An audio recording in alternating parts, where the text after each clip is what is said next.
¿qué hacer con el uso de inteligencia artificial respecto de estos límites de hasta dónde llega el uso ético y cuándo llega a ser un uso irresponsable que requiere poner un cortafuego y un decir, en esto sí puedes usarla y en esto no puedes usarla?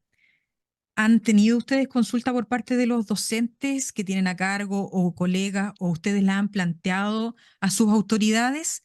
Sobre todo considerando que la mayoría de las instituciones educativas, incluyendo la nuestra, no está definido en piedra esas orientaciones o son ideas, propuestas, sugerencias. No todas han ido a parar todavía a reglamentos y quienes sí han tomado la iniciativa de llevar a reglamento han dado algunos pasos hacia atrás, sobre todo porque las herramientas todavía no son tan finas, las de detección de uso de IA u otras similares. ¿En qué posición se encuentran ustedes desde la experiencia o si han tenido estas consultas en sus respectivas áreas y ámbitos de acción? Integridad, ética, límite, llevar esto a algún programa de asignatura, algún reglamento, todas esas problemáticas de uso ético y responsable de la IA.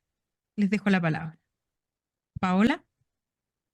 Yo creo que esa es la pregunta que surge inmediatamente en todos los ámbitos, ¿cierto? Donde tengamos nuestros webinars, nuestra participación, nuestras intervenciones. Y claramente, esa es la mayor preocupación, es de qué manera esto se me puede salir de las manos, de qué manera, ¿cierto? Los estudiantes pueden mal utilizar estos ciertos recursos que tienen, de qué manera puede, ¿cierto?, verificarse mayor cantidad de plagio. No me voy a dar cuenta, porque además tenemos que considerar, y eso es un hecho, que no existe ninguna herramienta en este minuto, recurso 100% efectivo para detectar un texto con inteligencia artificial. Eh, por más que se vendan de esa forma, digamos, y todos hemos hecho, todos yo creo aquí, hemos hecho el intento de poner textos nuestros para ver si es que dice qué es lo que dice, y en general siempre al revés. Un texto de uno te dice, no, esto puede ser inteligencia artificial, y un texto de Gemini te aparece como que no, esto es 100% humano. Entonces, ¿a qué nos enfrentamos en ese sentido, cierto? Claramente nos enfrentamos a una situación que se puede resolver a partir de todo lo que hemos venido conversando hasta ahora. Es decir, ¿cómo cambiamos nuestra forma de abordar nuestra relación con estas tecnologías en el contexto metodológico y pedagógico? Si nosotros seguimos actuando de la misma forma, ¿cierto? Si seguimos los profesores y profesoras pidiendo, no sé, trabajos para la casa de análisis de texto, de análisis comparativo, de tablas, en el fondo, si seguimos en la senda de ir solicitando trabajo a los estudiantes, que efectivamente lo pueda hacer una inteligencia artificial, estamos en un momento, ¿cierto?, en el cual vamos a estar chocándonos contra esta delgada línea permanentemente. Yo creo que el gran desafío que hemos levantado en esta conversación es cómo hacemos para cambiar nuestras prácticas docentes y evaluativas en el contexto de la inteligencia artificial para que esas situaciones que pudiesen comprometer la ética y la integridad académica se puedan minimizar, ¿ya? Fíjate que yo les iba a comentar que una de las últimas actividades que hicimos fue una capacitación en conjunto con la Seremi de Educación, donde participó Adrián Villegas también con nosotros en la región de Valparaíso, y capacitamos a un grupo importante de profesores y profesoras en metodologías del aprendizaje activo y en recursos y herramientas de la inteligencia artificial. Y claramente este tema salía permanentemente, ¿cierto? Pero en esa ocasión yo levanté una pequeña encuesta que me está sirviendo para hacer una investigación respecto del sentir de los profesores y las profesoras. Y fíjense que el sentir de profesores y profesoras es un sentir que tiene que ver más que con el temor, tiene que ver con la sensación de anticipación, es decir, ¿a qué me va a llevar esto? ¿Cómo voy a enfrentar esto? Es como terrorífico, pero tengo ganas. ¿Ah? Yo creo que estamos todavía en un periodo en que los profesores y profesores están un poco deslumbrados con esta situación, teniendo, es cierto, dentro de también dentro de sus percepciones y sentimientos algo de temor respecto de lo que hablamos, pero yo creo que todavía no avanzamos a una cosa como más concreta en términos de este temor, digamos, o del levantamiento de situaciones concretas, porque finalmente, como también ustedes señalaban, estos que no son nativos digitales, ¿cierto? A pesar de que se llamen nativos digitales, pero no son nativos digitales, todavía no han demostrado cómo pueden efectivamente engañar o suplir con inteligencia artificial. No hemos llegado todavía tanto ahí, ¿cierto? Estamos como adelantándonos, suponiendo. Yo creo que nos queda un poco de camino por delante que podemos preparar, obviamente, pero que tenemos que estar atentos a lo que se viene. Ricardo, Adrián y Queri- Mauricio. Muchas gracias. Quería complementar súper de acuerdo con el planteamiento de Paola. Em, Volviendo un poco también a lo que conversábamos hace un rato atrás, es decir, yo creo que es súper importante relevar el tener un grado de conocimiento de cómo funcionan en particular estas herramientas de inteligencia artificial generativa. En términos simples, son herramientas que en función de una gran cantidad de datos lo que hacen es predecir con un cierto grado de probabilidad el texto, el token, la palabra que continúa frente a el ingreso de alguna indicación o instrucción que nosotros le planteemos, por ejemplo, a ChatGPT. En ese contexto es súper relevante que los usuarios, todos, y lo que le podamos explicar a nuestros estudiantes es que un aspecto muy relevante respecto de la integridad académica es que no podemos pasar como propio algo que es generado por Mm. estas herramientas de inteligencia general, perdón, de inteligencia artificial generativa. Y sobre eso mismo, sí es importante también brindar estos espacios de dónde o cuándo podemos utilizarlas. Entonces, son buenas herramientas, por ejemplo, para hacer revisiones de texto, que me corrija la ortografía, la gramática, etcétera, de un texto que yo he creado. O, por ejemplo, que me ayude a poder realizar algún análisis de datos, pero en definitiva lo estoy usando como un medio que me ayuda a hacer un trabajo que estoy haciendo yo. Entonces, desde esa perspectiva es súper relevante la pregunta que nos plantea Ana, porque yo creo que ahí está la génesis de dónde se marca el punto de lo que es ético o no respecto del uso de la inteligencia artificial. Y recogiendo también la pregunta de Ana, nosotros en el instituto el año pasado tuvimos experiencia de estudiantes que estaban utilizando ChatGPT, porque claro, esta es una herramienta muy, muy, muy reciente, y efectivamente era evidente que ellos estaban utilizando esta herramienta para dar respuesta a algunas de las preguntas de las evaluaciones que estaban rindiendo. Y algo que trabajamos con la Dirección de Gestión Curricular para efecto de hacernos cargo, entre comillas, sobre esta experiencia, es incluir en nuestro programa de asignatura la declaración de que si un estudiante usa inteligencia artificial tiene que referirlo en su entrega. Es decir, si yo doy respuesta a una pregunta con uso de inteligencia artificial, tengo que indicarlo al menos. Efectivamente, quizás la planteé yo, la resolví yo, pero me ayudé de esta herramienta para dar la respuesta que estoy entregando a una evaluación. Yo creo que esas experiencias van marcando el paso de lo que se necesita, tal como refería Paola, un marco quizás institucional que nos permita movernos para establecer estas normas, porque también es súper importante tener las reglas claras en la evaluación, es decir, hasta dónde puedo llegar, hasta dónde puedo utilizarla, y en definitiva que todos estemos tranquilos respecto del uso correcto y ético de esta herramienta de inteligencia artificial. Adrián, Mauricio. Hay un tema importante que ejemplificaba Paola, el tema de la calculadora. Lo mismo uno lo podría extrapolar a cuando llegó Internet. Y claro, al principio de los usos de Internet estaba todo este tema de que en realidad como que un texto puesto en formato digital tenía menos valor que el libro.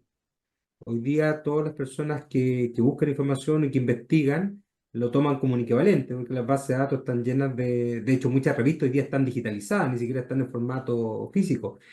Eh, por lo tanto, lo que estamos viviendo hoy día, a mi juicio, es incluso un poco desfasado, porque nosotros estamos discutiendo de alguna manera cómo mejorar las prácticas evaluativas, cómo poder integrar esto en la educación, Pero vamos acá con un problema, que es el desfase. Yo creo que nuestro contexto educativo se ve más desafiado que nunca desde el punto de vista de la temporalidad. Anteriormente uno podía discutir, y ustedes se fijan, la reforma educativa eran a 10 años plazo, y hoy día con esos ritmos nosotros no llegamos. Probablemente el desafío que vamos a tener es cómo somos capaces de proyectar el sistema educativo no para la generación que está, sino para la generación que viene. Y eso nos invita a pensar situaciones bien complejas porque todavía no tenemos el norte de lo que está. Piensen ustedes que eh, muchas fuentes hoy día hablan de cómo se van a destruir algunas fuentes laborales, pero también cómo se van a crear otras más. Se habla también del alto déficit de profesionales, no solamente en Chile, sino a nivel mundial, en cuanto a conocimiento de lo que va a ser el gran núcleo laboral de los próximos, de aquí en adelante. Que no solamente computación, ingeniería de datos, ¿cierto? Sino también ahora inteligencia artificial. Por lo tanto, siento que como sistema educativo estamos tomando medidas que están quedando rápidamente desfasadas. Por lo tanto, estos debates tienen que ser mucho más rápidos. Insisto que un pilar fundamental para, para atender esto es la evaluación. Es decir, cuando nosotros finalmente decidimos cómo vamos a aprobar a alguien, cómo vamos a colocar los parámetros de que esta persona la puedo certificar, sigue siendo la premisa fundamental. Por supuesto que es interesante la base curricular, cuáles son los resultados de aprendizaje, cuáles son los fundamentos, la referencia, la bibliografía, pero yo creo que la evaluación sigue siendo el pilar fundamental de este tema que nos podría orientar a cómo nosotros podemos proyectar a mediano plazo algunas medidas, algunas formaciones, como han dicho varios colegas acá, para poder atender ese desafío que siento que tenemos una presión temporal para poder hacerlo. Gracias, Adrián. Mauricio.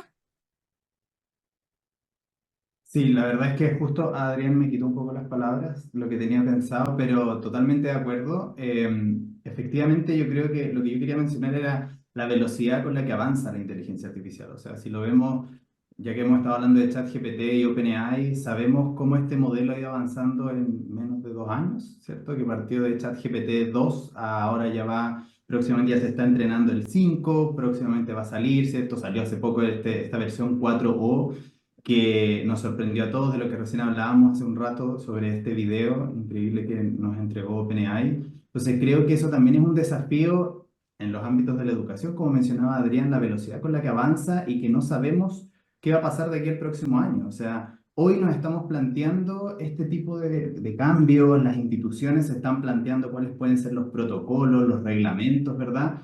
Pero puede ser que el próximo año cambie todo y tengamos que nuevamente reestructurar todos nuestros pensamientos y por eso estoy tan de acuerdo con el tema de modificar la forma en que evaluamos. Creo que ese es el corazón de la forma en cómo nosotros podemos finalmente poner un poco freno y tener, más que el freno, quizás como tener el control de la situación en relación a cómo nuestros estudiantes hoy en día hacen uso y que sea un uso ético, ¿cierto?, de la inteligencia artificial. A mí me pasó hace poco justo una de las actividades que teníamos que realizar, uno de los ejercicios que los chiquillos tenían que entregar era entregar un informe escrito y además adjuntar una guía para padres. Yo hago clases en kinesiología y específicamente trabajamos, o sea, la asignatura se trata de intervención de neurorehabilitación pediátrica. Entonces los chicos tenían que escoger distintos temas de distintas áreas, de distintas situaciones de salud, ¿cierto? Y crear una guía para los padres para que pudieran, ¿cierto?, aprender sobre la condición de salud de su hijo y además entregar un informe sobre esto. Y claramente yo teniendo el conocimiento, ¿cierto?, de la inteligencia artificial, inmediatamente lo que pensé fue, ok, este informe lo más probable es que se pueda crear con la inteligencia artificial así, o sea, en cosas de segundos. Y obviamente lo que queremos es generar, obviamente, un aprendizaje por parte de los estudiantes y no que entreguen un informe porque sí. Entonces, parte de lo que también mencionaba Ricardo fue lo que yo agregué dentro de las instrucciones, que se declarara el uso de inteligencia artificial en caso de que efectivamente lo usaran, que no estaba prohibido, ¿cierto? Pero que era importante que lo declararan. Y ahí hubo distintos Y estas cosas que me llamaron la atención porque la mayoría no utilizó inteligencia artificial.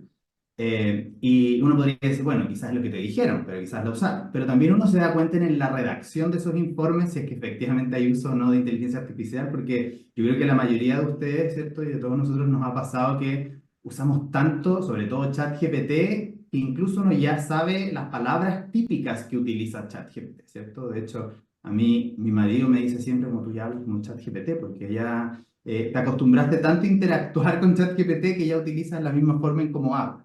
Y por eso ahí me recordaba un poco lo que decía Paola también en relación al detector de inteligencia artificial. Muchas veces yo he escrito algo propio, lo pongo ahí y dice 100% inteligencia artificial. Es como, "Oh, ya estoy hablando como ChatGPT".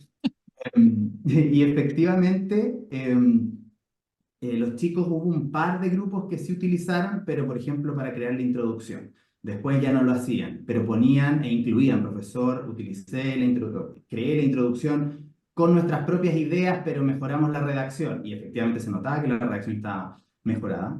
Entonces creo que ese es un paso como a dar, es como parte de lo que debemos hacer, aparte de modificar, ¿cierto?, la forma en cómo evaluamos hoy en día, que aún nos falta mucho, ¿cierto? Por eso, pero creo que era más que nada para acotar con respecto a eso, pero sí, efectivamente creo que es importante el tema en cómo evaluamos, es fundamental, creo que es el corazón de esto. Gracias, Mauricio.